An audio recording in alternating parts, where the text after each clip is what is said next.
Road नहीं, road नहीं, road नहीं, रोड नहीं, रोड नहीं, रोड नहीं, रोड नहीं, रोड नहीं। ये पुलिया बनी बनी हुई है और रोड भी पुराना बना हुआ है। उसको तोड़ने के बाबत हम ये बहिष्कार करने का विचार कर रहे हैं। किसने तोड़ा ये रोड? ये रोड अपने मिल्की सिंह है, यहाँ सदर बगल में है, रहते हैं। उन्होंने इस रोड को तोड़ा है और उन्होंने इसको खुदाई की है। तो आप लोगों का आवागमन कैसे होता है रोड तक? रोड तक हम अगर हम इस क्षेत्र में कई किसान हैं दोनों के, और उनकी फसल जो है अगर ये नहीं बनी तो ये 9-10 किलोमीटर चक्कर लगा के आएंगे। इससे किसान का बहुत खर्चा होगा और उसके पैसे भी ज़्यादा खर्च होंगे, इसलिए फसल बड़ी दिक्कत होगी। जैसा कि आप लोग कह रहे थे बच्चों को भी स्कूल आने जाने में दिक्कत हाँ है। जी, बिल्कुल सही बात है। बच्चों को आने की बहुत, क्योंकि कई बच्चे जो है बड़े स्कूलों में पढ़ते हैं और उनका आवागमन यहाँ से होता है वो बिल्कुल बंद है, और कभी और आने जाने वालों को यहाँ चोटें लगती हैं।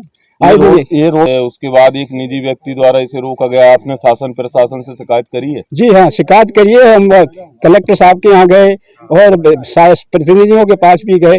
कलेक्टर साहब यहाँ आदेश मिलके, जब ये थोड़ा सा रोड बना हुआ है वो भी गलत जगह पे बना हुआ है, वो हमें मंजूर नहीं है। क्या कहना था अधिकारियों का जब आपने? कहे कि बन जाएगा, भी चलो बन जाएगा, है अभी बन जाएगा। उसमें हमें 2-3 बार हम उनके पास गए और प्रतिनिधि साथ में हमारे सब लोग थे, जनप्रतिनिधियों से बात की। उनका भाई आचार संहिता है, इस समय हम कुछ नहीं कर सकते।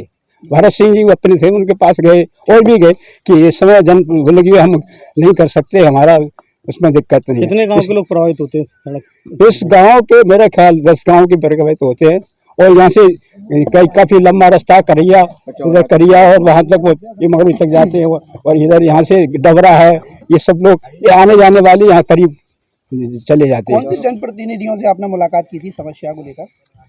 जनप्रतिनिधि पहले गए तो हम कलेक्टर साहब के पास गए हैं, उसके बाद हमें किसी आश्वासन मिला कि फलाने भारत सिंह चौहान से मिलो, तो हम उनके पास भी भितरवार गए, लेकिन वहाँ पे भी उन्होंने कहा कि या हमारी कार्यकर्ताओं की मीटिंग है, इसमें कोई समस्या नहीं सुनी जाएगी। हम वहाँ से लौटे, फिर दूसरे दिन फिर हम 4 तारीख को फिर गए कलेक्टर साहब के पास।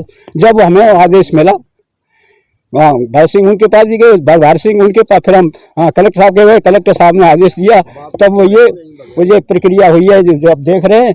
ये अभी तक ये बना है रोड, इसकी हम समझे इसमें काफी बिगाड़ कर दिया, काट दिया है, ये देख रहे हैं आप। क्षेत्रीय विधायक को समस्या से अवगत कराया क्या? क्षेत्रीय विधायक हमें मिले ही नहीं। भाई कारण तो जो सामने दिख रहा है कि हम 2-3 साल से परेशान हैं। ये पुल टूट जाता है, पहले तो हम खुद बना लेते थे, और इस साल जब नहर का पानी बंद हुआ, बरसात का बंद हुआ, तो बनाने के लिए इसको आदमी इकट्ठे हुए, चंदा भी किया हमने। तो यहाँ एक मलकीत सिंह रहते हैं, पंजाबी हैं, तो उन्होंने इसका जो है कह दिया कि यहाँ कोई भी बनाने के लिए आएगा तो हम गोली मार देंगे। तो भाई सब ने चंदा वापस कर दिया, जो जन सहयोग से बना रहे थे उस बनने से रुक गए। फिर उसके बाद हमने कोशिश की, मैं विधायक जी से भी मिला, तो उन्होंने तो मेरी तरफ आंखें मिला के बात भी नहीं की।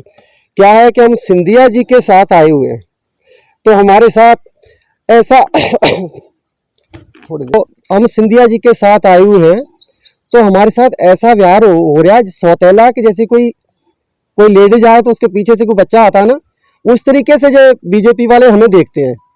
तो हम तो जैसे भारत सिंह कुशवाहा को मिलने गए, तो वहाँ भी हम मिले, तो जब बातचीत करी तो उन्होंने भी हमारी तरफ जो ऐसा इशारा किया कि हम इसके लिए कुछ नहीं कर पाएंगे। तो हमें तो फिर ये सोचना पड़ा कि सिंधिया जी आएंगे तो उनके साथ हैं, तो अभी तो हम जाते हैं, हम तो चुनाव में वोट ही नहीं करेंगे। रास्ता नहीं है तो वोट कहाँ? जब रास्ता ये शासकीय, हाँ, इस पे 3 बार जो है सरकारी काम हो चुका है। इस पुल पे पहले पुल बना, उसके बाद इसकी मरम्मत हुई, जो दोनों तरफ दीवारें जो हैं पक्की होके, इसमें मोरम वगैरह बॉर्डर वगैरह डल के जो पक्का हुआ है, और मतलब कई सरपंचों ने इस पे कई बार कार्य किया है। तो जैसे हम कलेक्टर साहब को मिले, तो कलेक्टर साहब ने जरूर हमें ऐसा आश्वासन दिया कि आपका कल ही रास्ता बन जाएगा, आप जाओ तहसीलदार साहब को मिलो। तो जब तहसीलदार साहब को मिले तो उन्होंने भी तुरंत ऑर्डर किया कि कर देते हैं। फिर उसको भी बुलाया जो रोक रहा है, तो उसने ये कह दिया कि मैं खुद ही बना देता हूँ। तो बना के गया कैसा कि वो गड्ढे खोद गया। और तो जब तहसीलदार साहब को फिर दोबारा शिकायत की, तो उन्होंने आके जाके रोका इसको कि ऐसे गड्ढे क्यों खोदे जा रहे हैं। तो फिर वो और नुकसान करके गया है। तो फिर तहसीलदार साहब ने बोला कि हम एसडीएम को बोलते हैं, तो एसडीएम को बोला, फिर वो चले गए अपने घर को।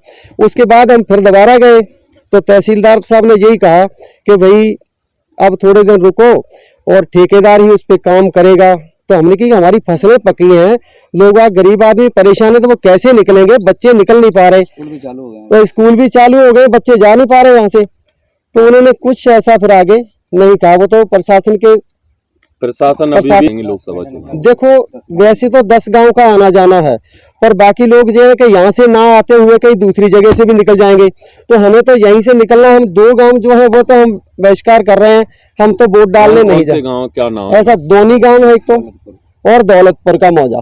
कितने की वोटिंग होगी? वोटिंग तो काफी है, कोई 2000 की है। और दोनी कितनी है? दोनी है तो 2000 की दोनी है। तो दौलतपुर के जो गांव में रह रहे हैं वो तो चलो हो सकता है वोटिंग करें नहीं, लेकिन जो हम जो गांव से बाहर हैं हम तो नहीं करेंगे, जो यहाँ से निकल नहीं पा रहे।